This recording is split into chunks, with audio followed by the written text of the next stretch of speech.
جی ناظرین و سامعین، پروگرام یاد الہی میں روزانہ عظیم ہستیوں کے تذکارے پاک کیے جاتے ہیں اور اس کے ساتھ ساتھ کچھ ایسے موضوعات پر گفتگو بھی ہوتی ہے جن سے آپ کو رہنمائی حاصل ہوتی ہے۔ آج صحابہ کرام علیہم رضوان سبھی جو عظیم ہستیاں ہیں ان میں سے ایک عظیم ہستی سیدنا ابو سعید خدری رضی اللہ تعالی عنہ آپ کے تذکارے پاک ہوں گے۔ آپ کے تذکارے پاک سے پہلے قرآن مجید فرقان حمید میں جو آیات شفا ہیں اور خصوصاً کتاب الشفا سے آج کے نسخے کے طور پر آیات الشفا کا میں تذکرہ کرنا چاہوں گا۔ تمام لسنرز، تمام ویورز کی رہنمائی کے لیے آج ہم دیکھتے ہیں کہ بعض اوقات جسمانی طور پر ہم بیمار ہوتے ہیں، مختلف بیماریوں کا شکار ہو جاتے ہیں، روحانی بیماریاں جو ہیں ان کا ہم شکار ہو جاتے ہیں، تو ظاہری باطنی جسمانی روحانی تمام قسم کی بیماریوں کے لیے حتیٰ کہ کرونا جیسی وبا تک جو سینے کا روگ ہے، سینے کی بیماریاں ہیں، ان سب کے لیے قرآن مجید فرقان حمید خود بھی شفا ہے، اور خصوصاً 6 آیات بینات ایسی ہیں جو آیات شفا ہیں۔ ان کے بارے میں امام طریقت اور اولیاء کرام کے پیشوا حضرت ابو القاسم قشیری علیہ رحمہ آپ لکھتے ہیں، اور جہاں آپ نے اس کو منقول کیا، نقل کیا، وہاں فرماتے ہیں کہ آپ فرماتے ہیں کہ میرا ایک بچہ بیٹا بیمار ہو گیا اور اس کی بیماری اتنی زیادہ تھی، اتنی شدید تھی کہ وہ قریب المرگ ہو گیا، یعنی اس کی زندگی کی کوئی امید نہ رہی۔ تو فرماتے ہیں کہ مجھے نبی محتشم صلی اللہ علیہ وآلہ وسلم کی خواب میں زیارت نصیب ہوئی، زیارت سے مشرف ہوا، تو نبی عالم صلی اللہ علیہ وآلہ وسلم نے ارشاد فرمایا، اور میں نے آپ کی بارگاہ میں یہ سارا ماجرا عرض کیا، تو آپ صلی اللہ علیہ وآلہ وسلم نے اس موقع پر خواب میں ہی ارشاد فرمایا کہ اے ابو القاسم، تم آیات شفا سے کیوں دور رہتے ہو، کیوں اس سے تمسک نہیں کرتے اور کیوں شفا نہیں مانگتے؟ تو فرماتے ہیں کہ میں جب بیدار ہوا، نیند سے اٹھا، تو اس بارے میں غور کرنے لگا کہ آیات شفا کون سی ہیں۔ تو انہوں نے کتاب الہی قرآن مجید فرقان حمید کو کھولا، اس کو پڑھا، تو فرماتے ہیں کہ یہ 6 آیات بینات مجھے ملی جن میں شفا کا تذکرہ ہے۔ کون کون سی ہیں مختصراً میں عرض کر دیتا ہوں۔ سورۃ التوبہ کی آیہ مبارکہ 14، یہ آپ بھی اس کو بے شک نوٹ فرما لیجئے، ہر قسم کی شفا کے لیے یہ قرآن اور قرآن کی آیات شفا انشاءاللہ معد و معاون ثابت ہوں گی۔ سب سے پہلی آیت کریمہ سورۃ التوبہ کی آیت مبارکہ 14، قاتلوہم یعذبہم اللہ بیئیدیکم ویخزہم وینصرکم علیہم ویشفی صدور قوم مؤمنین، کہ اللہ فرماتا تم ان کفار سے جنگ کرو، یعنی جو تم پر جنگ مسلط کرتے ہیں، اللہ تعالیٰ تمہارے ہاتھوں انہیں عذاب دے گا اور انہیں رسوا کرے گا، اور ان کے مقابلے پر تمہاری مدد فرمائے گا اور ایمان والوں کے سینوں کو شفا بخشے گا۔ وَيَشْفِي صُدُورَ قَوْمٍ مُؤْمِنِينَ، اس آیہ مبارکہ میں بھی یہ شفا کا تذکرہ موجود ہے کہ مومنوں کے سینوں کو بھی شفا اللہ سبحانہ و تعالیٰ عطا فرما دے گا، جہاد کے ذریعے سے بھی، اور اس آیہ کریمہ کو پڑھیں گے تو پھر بھی۔ اسی طرح سورۃ النحل 14ویں پارے میں ہے، اس کی آیہ مبارکہ 69، جس میں شہد کا بھی ذکر ہے، شہد میں بھی شفا ہے، اس آیہ شفا میں بھی شفا ہے، قرآن میں بھی شفا ہے۔ اللہ فرماتا ہے ثم کلی من کل ثمرات فسلکی سبل ربک ذللا یخرج من بطونها شراب مختلف الوانه فیہ شفاء للناس ان فی ذلک لآیۃ لقوم یتفکرون۔ ترجمہ یہ کہ پس شہد کی مکھی سے حکم دیا جا رہا ہے، شہد کی مکھی کو اللہ سبحانہ و تعالیٰ حکم فرما رہا ہے کہ شہد کی مکھی پس تو ہر قسم کے پھلوں سے رس چوسا کر پھر اپنے رب کے بتائے ہوئے راستوں پر جو ان پھلوں اور پھولوں تک جاتے ہیں جن سے تو نے رس چوسنا ہے، دوسری مکھیوں کے لیے بھی آسانی فراہم کرتے ہوئے چلا کر۔ اور پھر اللہ فرماتا ہے کہ ان کے شکموں سے ایک پینے کی چیز نکلتی ہے، شہد کے مکھیوں کے پیٹوں سے، یعنی شہد، اور فرمایا کہ جس کے رنگ جداگانہ ہوتے ہیں، اور اس میں لوگوں کے لیے شفا ہے۔ شہد مختلف رنگوں کا بھی ہے، مختلف قسموں کا بھی ہے، بڑی مکھی کا شہد بھی ہوتا ہے، چھوٹی مکھی کا بھی ہوتا ہے، بہرحال اسی طرح درختوں پر جہاں یہ شہد کا چھتا بناتے ہیں اس کے حساب سے بھی شہد کی مختلف اقسام، تو فرمایا بے شک اس میں غور و فکر کرنے والوں کے لیے نشانی ہے۔ یعنی آج بھی اگر ہم غور و فکر کریں تو شفا بھی ہے، اللہ کی طرف سے یہ نشانی بھی ہے۔ اسی طرح پھر تیسری آیت کریمہ جو آیا شفا ہے، سورہ اسراء، سورہ بنی اسرائیل بھی جسے کہتے ہیں، 15ویں پارے میں آیا مبارکہ 82، اللہ فرماتا ہے وَنُنَزِّلُ مِنَ الْقُرْآنِ مَا هُوَ شِفَاءٌ وَرَحْمَةٌ لِّلْمُؤْمِنِينَ وَلَا يَزِيدُ الظَّالِمِينَ إِلَّا خَسَارًا۔ فرمایا قرآن میں ہم وہ چیز نازل فرما رہے ہیں جو ایمان والوں کے لیے شفا ہے، رحمت ہے، اور ظالموں کے لیے تو صرف نقصان میں اضافہ ہی ہوتا ہے۔ اسی طرح چوتھی آیہ مبارکہ جو آیہ شفا ہے وَإِذَا مَرِضْتُ فَهُوَ يَشْفِينِ، یہ سورۃ الشعراء میں 19ویں پارے میں ہے اور 80 آیہ مبارکہ ہے کہ سیدنا ابراہیم علیہ السلام نے اللہ کی بارگاہ میں عرض کیا تھا کہ اللہ جب بھی میں بیمار ہوتا ہوں تو ہی مجھے شفا عطا فرماتا ہے، وہی اللہ مجھے شفا عطا فرماتا ہے۔ پانچویں سورہ آیت شفا یہ ہے سورہ فصلت کی آیہ مبارکہ ہے 44 وَلَوْ جَعَلْنَاهُ قُرْآنًا أَعْجَمِيًّا لَقَالُوا لَوْلَا فُصِّلَتْ أَعْجَمِيٌّ وَعَرَبِيٌّ قُلْ هُوَ لِلَّذِينَ آمَنُوا هُدًى وَشِفَاءٌ وَالَّذِينَ لَا يُؤْمِنُونَ فِي آذَانِهِمْ وَقْرٌ وَهُوَ عَلَيْهِمْ أَعْمَىٰ أُولَٰئِكَ يُنَادَوْنَ مِن مَّكَانٍ بَعِيدٍ۔ اس کا ترجمہ یہ کہ اگر ہم اس کتاب کو عجمی زبان کا قرآن بنا دیتے تو یقیناً یہ لوگ کہتے کہ اس کی آیتیں واضح طور پر بیان کیوں نہیں کی گئی، یعنی کفار کہتے کہ یہ عربی میں نہیں ہے۔ اللہ فرماتا کیا کتاب عجمی ہے، اور یہ کہتے ہیں کیا کتاب عجمی ہے اور رسول عربی ہے۔ اس لیے محبوب مکرم ہم نے قرآن پاک بھی آپ ہی کی زبان میں اتار دیا ہے، تو آپ فرما دیجئے یہ قرآن ایمان والوں کے لیے ہدایت بھی ہے، شفا بھی ہے، اور جو لوگ ایمان نہیں رکھتے ان کے کانوں میں بہرے پن کا بوجھ ہے، وہ ان کے حق میں نابینا پن بھی ہے، گویا وہ لوگ کسی دور کی جگہ سے پکارے جاتے ہیں۔ یہ پانچویں آیہ شفا، اور چھٹی اور آخری آیہ شفا ہے سورہ یونس کی آیہ مبارکہ 57 یا ایھا الناس قد جاءتکم موعظۃ من ربکم وشفاء لما فی الصدور، کہ اے لوگو بے شک تمہارے پاس تمہارے رب کی طرف سے نصیحت بھی آ گئی اور ان بیماریوں کی شفا بھی آ گئی جو تمہارے سینوں میں پوشیدہ ہیں، تمہارے سینوں کی ظاہری باطنی تمام بیماریوں کی شفا بھی آ گئی، اور پھر فرمایا کہ مومنوں کے لیے، ایمان والوں کے لیے ہدایت اور رحمت بھی آ گئی۔ تو یوں علامہ قشیری علیہ رحمہ فرماتے ہیں کہ میں نے ان 6 آیات شفا کو لکھا، پانی میں گھول کر اپنے بیٹے کو پلا دیا، وہ بیٹا کہ جو قریب الموت تھا، تو ان آیات شفا کی برکت سے وہ بچہ اسی وقت شفا پا گیا، اور گویا اس کے پاؤں سے گرہ کھول دی گئی، بیماری کی جو ایک گرہ بندی ہوئی تھی وہ کھل گئی۔ تو یوں آیات الشفا جو ہیں بہت ہی اہمیت کی حامل ہیں، اللہ سبحانہ و تعالیٰ کی طرف سے ہمارے لیے ایک تحفہ بھی ہیں۔ تو کوئی بھی مریض ہو، کسی قسم کا بھی مریض ہو، حتیٰ کہ لا علاج بھی مریض ہو، قرآن مجید، فرقان حمید اور آیات شفا اس کے لیے بہت زیادہ فائدہ مند ثابت ہوں گی۔ اللہ سبحانہ و تعالیٰ اور اللہ کے پاک کلام پر بھروسہ کرتے ہوئے ان آیات شفا کو لکھ کر پانی میں گھول کر پلا دیجئے، ویسے بھی پڑھ کر دم کر دیجئے۔ مریض خود اگر پڑھ سکتا ہے تو کثرت سے پڑھتا رہے، اول آخر درود پاک تا تعداد میں 11 مرتبہ پڑھ لیا جائے، تو انشاءاللہ ہر قسم کے مریض جو ہیں وہ شفا یاب ہو جائیں گے۔ تو تمام لسنرز، تمام ویورز کے لیے کہ اس نسخہ شفا کو لازمی اپنائیں۔ جی ناظرین و سامعین، آج کی عظیم ہستی جن کے تذکارے پاک ہو رہے ہیں وہ ہیں سیدنا ابو سعید خدری رضی اللہ تعالی عنہ، صحابہ کرام علیہم الرضوان میں بہت بلند مقام آپ کا، اسی طرح علمی مقام بہت بلند ہے، مدینہ طیبہ کے فقیہ ہیں آپ، غزوات میں حصہ لیا، 12 سے 21 غزوات کا تذکرہ، خصوصاً 12 پہ تو سبھی کا اتفاق ہے، 12 غزوات میں آپ شامل ہوئے، اور پھر حدیث مبارکہ جو ہیں وہ 1 2 10 نہیں بلکہ سینکڑوں، ہزاروں، 1000 سے بھی زیادہ کی تعداد جو آپ سے روایت کی گئیں۔ اسی طرح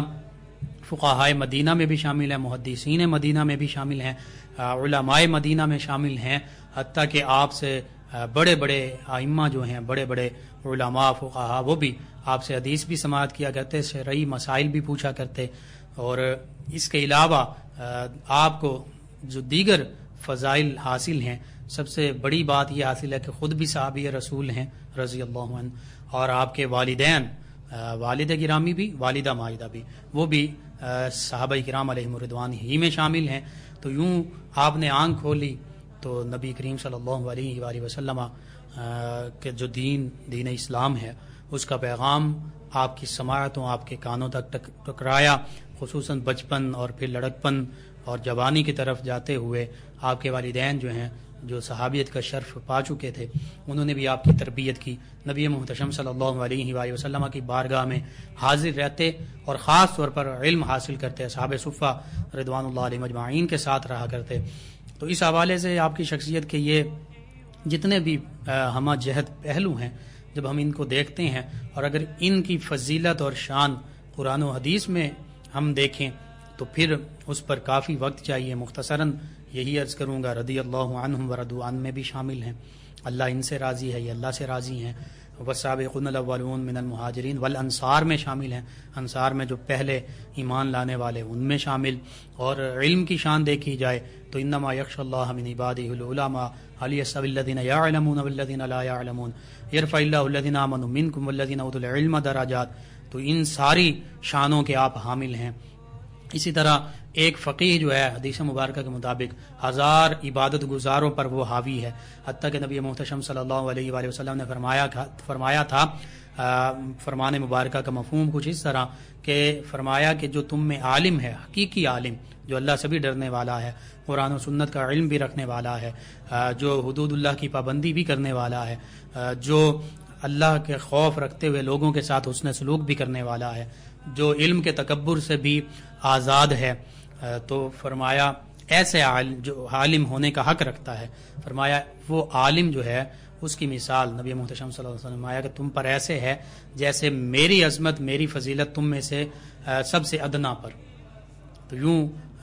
بہت بلند مقام علماء کو اللہ کے پیارے حبیب صلی اللہ علیہ وآلہ وسلم نے دے دیا۔ العلماء ورثۃ الانبیاء، جو علماء حق ہیں وہ انبیاء کرام علیہ الصلوۃ والتسلیم کے وارثین ہیں، اور انبیاء کرام علیہ الصلوۃ والتسلیم پیارے آقا مولا صلی اللہ علیہ وآلہ وسلم نے فرمایا کہ وہ وراثت میں مال و دولت دراہم و دینار نہیں چھوڑتے۔ انبیاء کی وراثت دراہم و دینار مال و دولت نہیں ہوا کرتی، بلکہ فرمایا ان کی وراثت علم ہوا کرتا ہے، اور جس نے علم اس وراثت سے حصہ پا لیا یعنی علم حاصل کر لیا، اس نے وافر حصہ پا لیا۔ تو یوں حقیقت یہ ہے کہ نبی محتشم صلی اللہ علیہ وآلہ وسلم کی وراثت کے امین صحابہ کرام علیہ رضوان ہیں۔ علمی وراثت جو ہے، جو حقیقی وراثت ہے، صحابہ کرام علیہ رضوان اہل بیت اطہار علیہ السلام ہیں، اور پھر ان سے یہ سلسلہ چلتا چلتا تابعین تبع تابعین ائمہ دین فقہاء دین علماء کرام اولیاء کرام علماء حق تک پہنچتا ہوا آج تک پہنچا۔ یعنی اللہ کے پیارے حبیب صلی اللہ علیہ وآلہ وسلم کی وراثت جو ہے، اور صحابہ کرام آپس میں ایک دوسرے سے فرمایا کرتے تھے کہ بھئی مسجد نبوی میں اللہ کے پیارے حبیب صلی اللہ علیہ وآلہ وسلم کی وراثت تقسیم ہو رہی ہے۔ تابعین فرمایا کرتے تھے، تو پوچھا جاتا اس سے کیا مراد ہے، تو بتایا جاتا کہ اللہ کے پیارے حبیب صلی اللہ علیہ وآلہ وسلم نے جو دین اسلام کی تعلیمات پہنچائی ہیں وہ لوگوں تک پہنچائی جا رہی ہیں، یعنی اللہ کے پیارے حبیب صلی اللہ علیہ وآلہ وسلم کی جو حقیقی وراثت ہے علم اور دین کی دولت اور اسلام کی تعلیمات،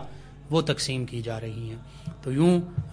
نبی کریم صلی اللہ علیہ وآلہ وسلم کے حقیقی وارثین جو ہیں اہل بیت اطہار علیہ السلام اور صحابہ کرام علیہ رضوان ہیں، جنہوں نے نبی کریم صلی اللہ علیہ وآلہ وسلم سے براہ راست علم حاصل کیا اور اس علم کو پھر دنیا کے کونے کونے تک پہنچا دیا، چاہے وہ قرآن مجید فرقان حمید کی تعلیمات تھیں۔ اور دیکھیے یہ وہ ہستیاں ہیں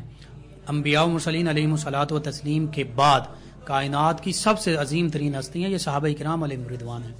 کہ انہیں براہ راست نبی کریم صلی اللہ علیہ وآلہ وسلم کی زیارت کا شرف بھی حاصل ہوا۔ قرآن مجید فرقان حمید ان کے سامنے نازل ہو رہا ہے، انہی کے لیے نازل ہو رہا ہے، اور یہی سب سے پہلے قرآن مجید فرقان حمید کی تعلیم ڈائریکٹ براہ راست نبی محتشم صلی اللہ علیہ وآلہ وسلم سے سیکھ رہے ہیں، سمجھ رہے ہیں، اور یہی وہ ہستیاں ہیں جنہوں نے اپنی ساری زندگیاں اللہ کے پیارے حبیب صلی اللہ علیہ وآلہ وسلم کے لیے وقف کر دیں، اور نبی کریم صلی اللہ علیہ وآلہ وسلم کے ہر موقع پر ساتھ دیا۔ نبی کریم صلی اللہ علیہ وآلہ وسلم مسجد نبوی میں تشریف فرمائیں، صحابہ کرام آپ کے ارد گرد حاضر ہیں، موجود ہیں۔ نبی کریم صلی اللہ علیہ وآلہ وسلم غزوہ پر تشریف لے جا رہے ہیں، صحابہ کرام ہی آپ کے ساتھ ہیں۔ نبی کریم صلی اللہ علیہ وآلہ وسلم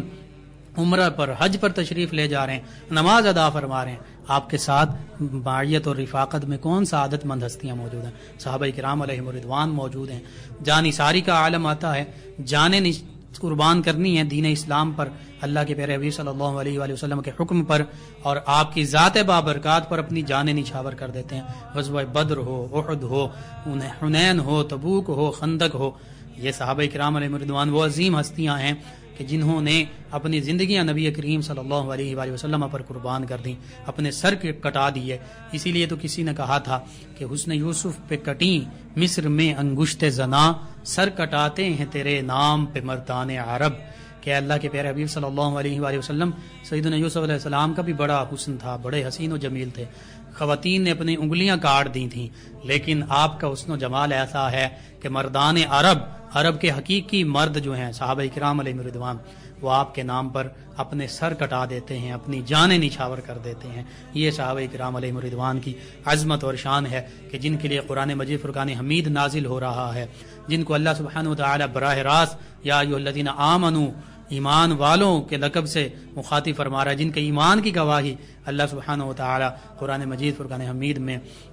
ہر مقام پر دے رہا ہے. ان کی عظمت، ان کی رفعت، ان کی شان کیا ہوگی، یہ ہم جیسے ناقص عقل، ناقص فہم سمجھ ہی نہیں سکتے. بہرحال اللہ سبحانہ وتعالی نے تو تمام صحابہ کرام علیہ رضوان کے لیے فرما دیا وَكُلًّا وَعَدَ اللَّهُ الْحُسْنَى. یہ سارے کے سارے صحابہ کرام بھلائی کا بھی پیکر ہیں، عدل و انصاف کا بھی پیکر ہیں، نیکیوں کا پیکر ہیں، اور یہ سارے کے سارے صحابہ کرام علیہ رضوان جنتی ہیں. ان سے بھلائی کا وعدہ کیا گیا ہے، جنت کا وعدہ کیا گیا ہے، حسنہ حسنہ کا وعدہ کیا گیا. ہم دعا مانگتے ہیں ربنا آتنا فی الدنیا حسنہ وفی الآخرۃ حسنہ وقنا عذاب النار. ہم دعا مانگ کر بھلائی چاہ رہے ہیں، جنت مانگ رہے ہیں، جہنم سے بچنے کی دعا کر رہے ہیں. اللہ اور اللہ کے پیارے حبیب صلی اللہ علیہ وآلہ وسلم ان کے لیے خود یہ بشارتیں دے رہے ہیں. نبی محتشم صلی اللہ علیہ وآلہ وسلم نے فرمایا تھا کہ جس نے مجھے دیکھا لا تمسن النار من رآنی اور رآ من رآنی، فرمایا کہ جس نے مجھے دیکھا یا جس نے میرے دیکھنے والے کو دیکھا، یعنی صحابہ اور تابعین دونوں کا فرما دیا انہیں جہنم کی آگ ہی نہیں چھو سکتی. اور اللہ نے فرما دیا وَأَعَدَّ لَهُمْ جَنَّاتٍ تَجْرِي تَحْتَهَا الْأَنْهَارُ خَالِدِينَ فِيهَا أَبَدًا، کہ ان کے لیے تو جنات عدن ہیں، ہمیشگی کی جنتیں ہیں، تھوڑے لمحے کے لیے نہیں، ہمیشگی کی جنتیں، اور ہمیشہ ہمیشہ رہنا ہے، اور یہ ان کی جزا ہے. بہرحال صحابہ کرام علیہ رضوان کی شان وراء الورا، قرآن مجید فرقان حمید سارا پڑھ لیجئے.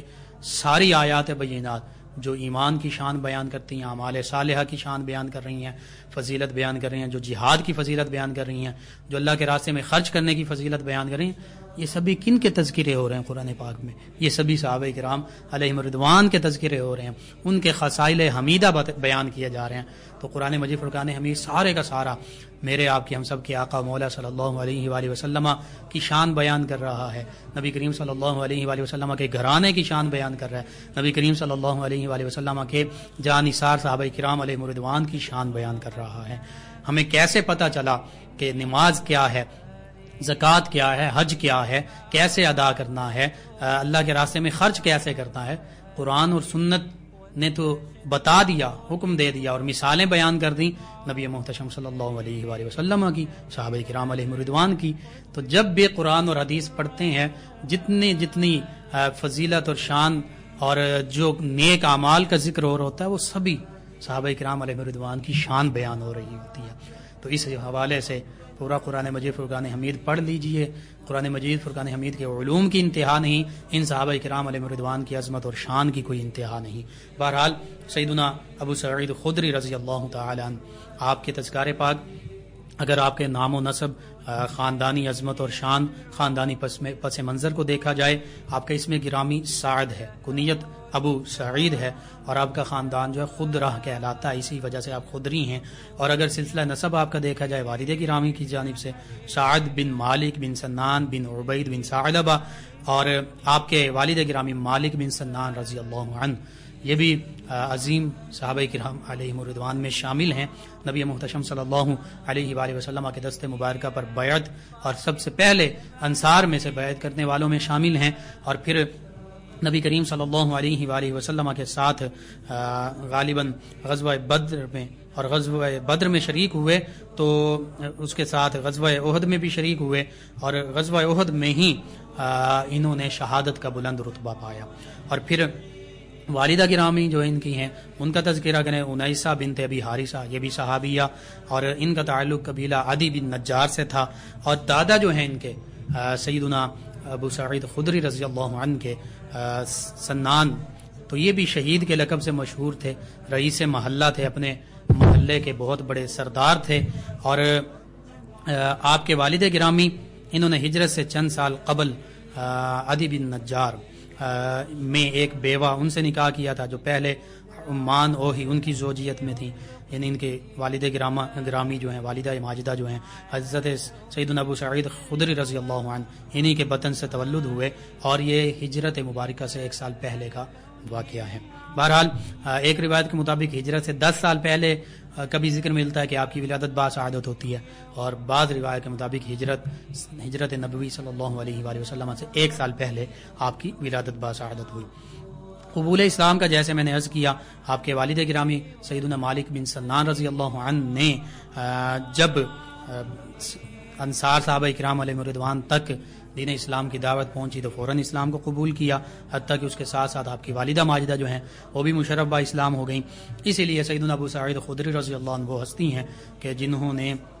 بچپن میں ہی اپنے والدین دونوں کو اسلام ہی کی صحابیت ہی کے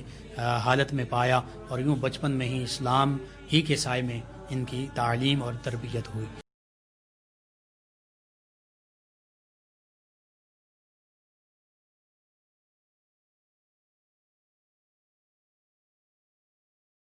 سیدنا ابو سعید خدری رضی اللہ عنہ،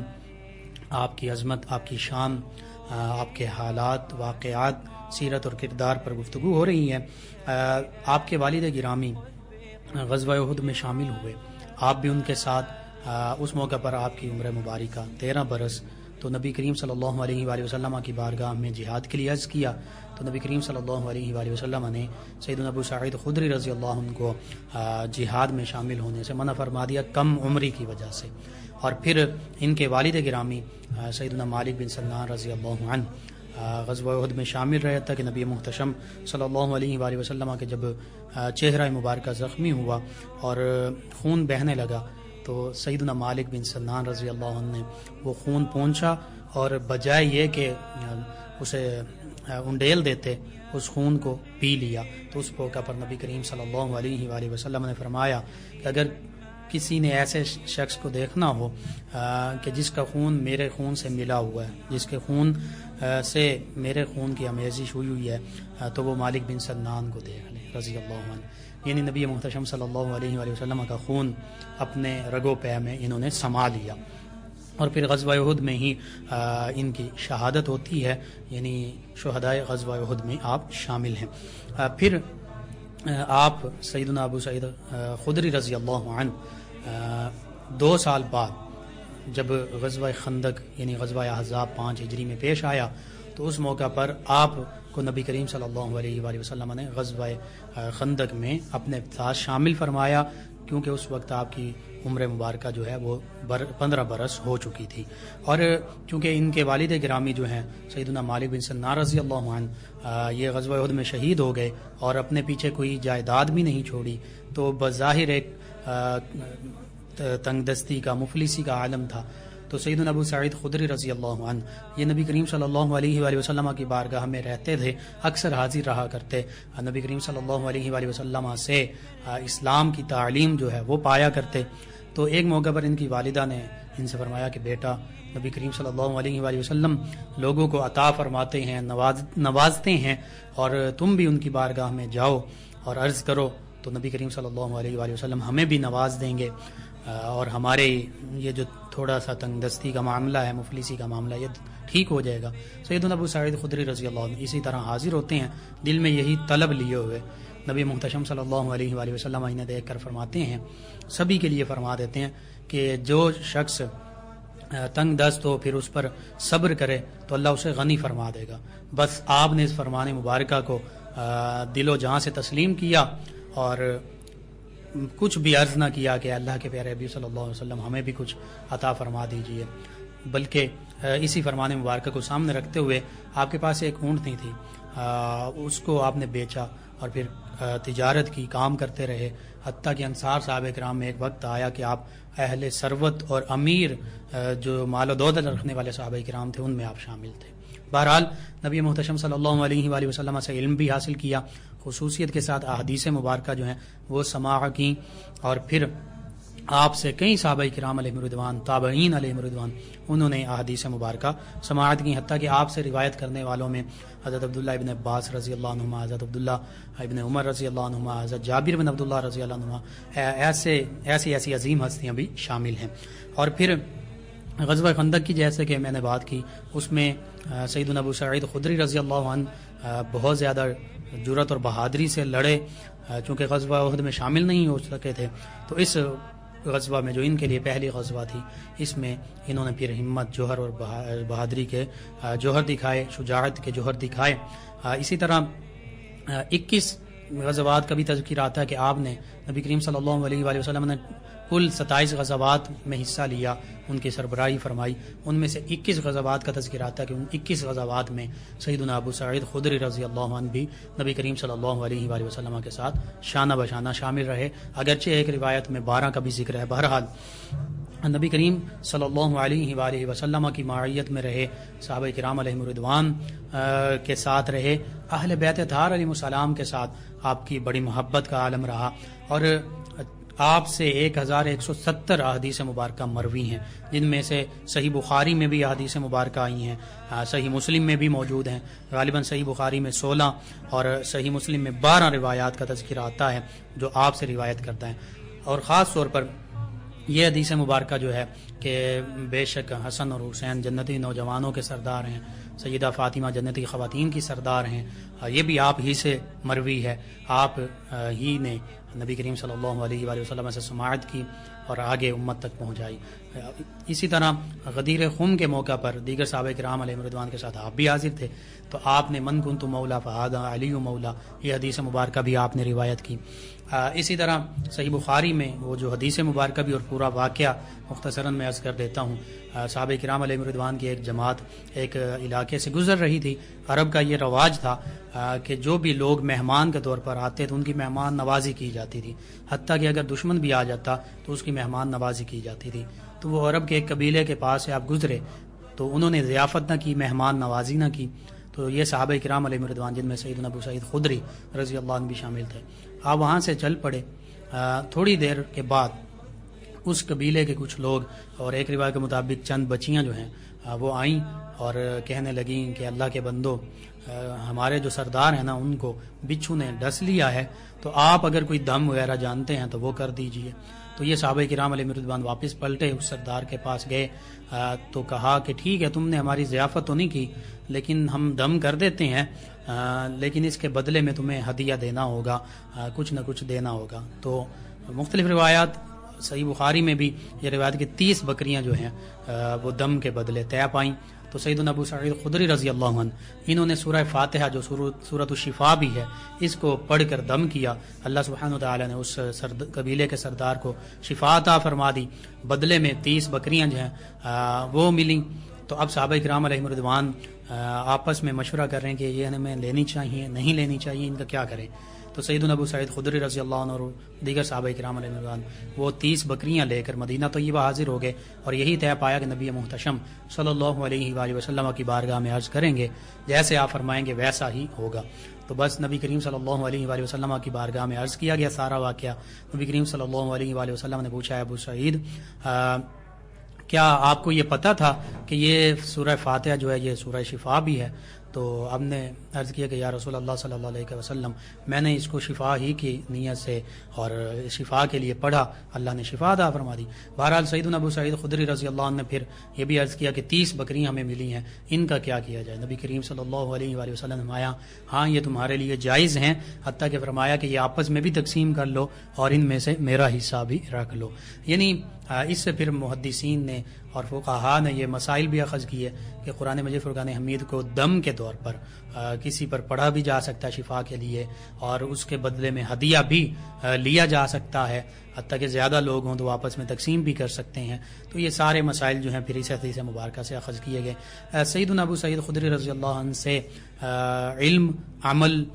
فضائل ہر باب میں مختلف حدیث مبارکہ مروی ہیں۔ سیدنا ابو سعید خدری رضی اللہ عنہ سے آگے کئی تابعین جو ہیں انہوں نے علم حاصل کیا، حتیٰ کہ مدینہ طیبہ کے لوگ جو ہیں آپ سے ہی شرعی مسائل بھی پوچھا کرتے تھے۔ سیدنا عبداللہ ابن عباس رضی اللہ عنہ جو خود بھی مفسر ہیں، محدث ہیں، نبی کریم صلی اللہ علیہ وآلہ وسلم سے براہ راست علم سیکھا، وہ بعض اوقات اپنے شاگردوں کو، اپنے غلاموں کو، حتیٰ کہ اپنے صاحبزادے ایک مرتبہ علی بن عبداللہ بن عباس ان کو بھیجا، اکرمہ ان کو بھیجا کہ تم حضرت ابو سعید خدری رضی اللہ عنہ کی بارگاہ میں جاؤ، ان سے حدیث سماعت کیا کرو۔ تو یوں حدیث کے یہ کہہ سکتے ہیں کہ امام بھی ٹھہرے، بہت بڑے محدث بھی ہیں، بہت بڑے عالم بھی ہیں، بہت بڑے فقیہ بھی ہیں۔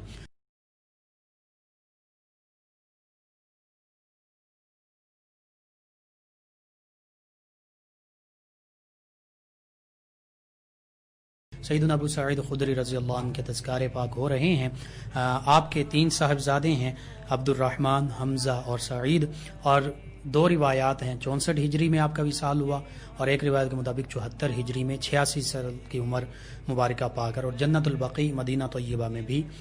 طیبہ میں ہی مدفون ہوئے۔ اور آپ ان صحابہ کرام میں شامل ہیں کہ جو یہ واقعہ کربلا کے وقت بھی موجود تھے، یعنی سیدنا امام حسین علیہ السلام کی خدمت میں آپ کہتے رہے کہ آپ کوفہ کی جانب یا یزید کی طرف تشریف نہ لے جائیے، وہ نقصان پہنچائے گا۔ اسی طرح جو واقعہ حرہ ہوا جس میں مدینہ طیبہ پر یزید کی فوج نے چڑھائی کی، حملہ کیا، اور ایسا بے باکانہ حملہ کیا کہ جو یزید کی پیشانی پر آج بھی بہت بڑا داغ ہے، اس میں سیدنا ابو سعید خدری رضی اللہ عنہ آپ بھی مدینہ طیبہ میں موجود تھے، حتیٰ کہ آپ کے گھر پر بھی حملہ کیا گیا۔ ایک روایت کے مطابق یہ کہ آپ نے ایک غار میں پہاڑ میں پناہ لی، وہاں بھی یزیدی فوج کا ایک سپاہی پہنچا، آپ پر تلوار اٹھانے لگا، آپ نے بھی تلوار اٹھائی، تو ساتھ ہی اس نے پوچھا آپ کون ہیں، تو آپ نے جب اپنا بتایا تو اس نے پھر آپ پر تلوار نہیں چلائی۔ بہرحال نبی محتشم صلی اللہ علیہ وآلہ وسلم کے صحابہ کرام علیہم رضوان میں سے بڑی عظمت اور شان والی ہستی ہیں آپ۔ ناظرین و سامعین، آج ہمیں جوائن کیا ہمارے لسنرز میں شامل افتخار ڈوگر صاحب، اور ان کے بچے بھی ان کے ساتھ ہیں، غلام حسین ڈوگر، احمد ڈوگر، غلام فاطمہ، زینب۔ آپ کا شکریہ۔ بابا نونا صاحب ہیں 208 چک سے، پروگرام کو پسند کیا، شکریہ آپ کا۔ ملت ٹاؤن اے بلاک فیصل آباد سے ہمارے ساتھ ہیں ہمارے لسنر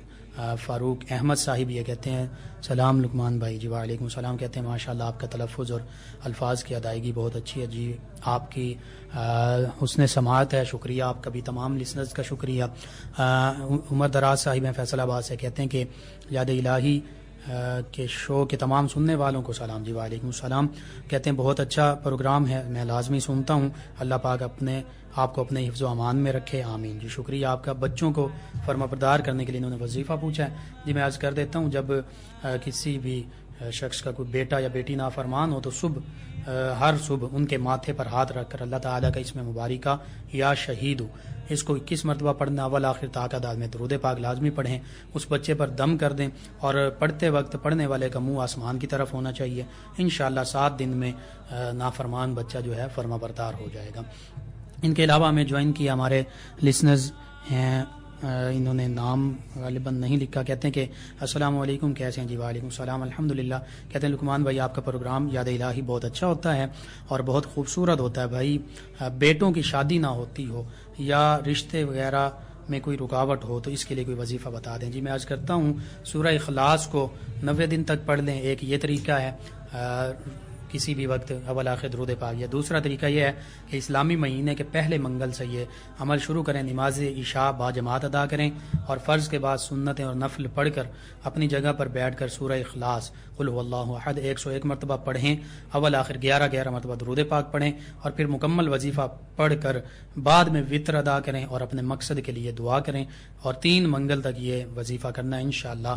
اللہ تعالی اسی مہینے میں مراد پوری فرما دے گا۔ ناظرین و سامعین، ان کے علاوہ ہمیں جوائن کیا ہمارے لسنر ہیں،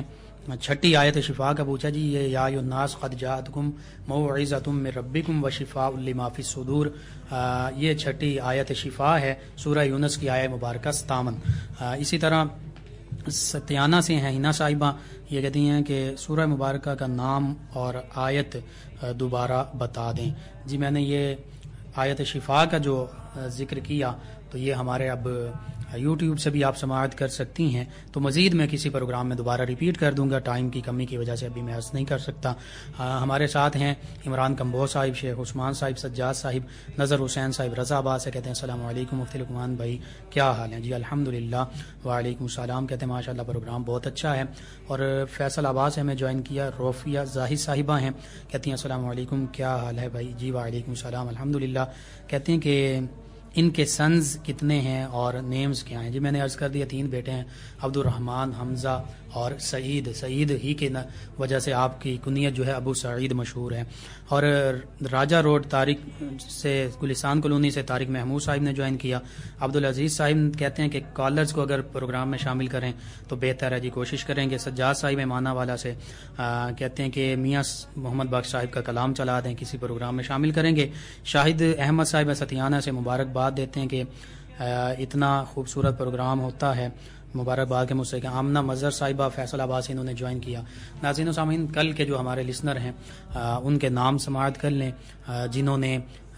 سوال کا صحیح جواب دیا۔ عبدالعزیز صاحب ہیں، ان کے علاوہ ہیں حاجی حسن صاحب غالباً، صبا زاہد صاحبہ ہیں، اور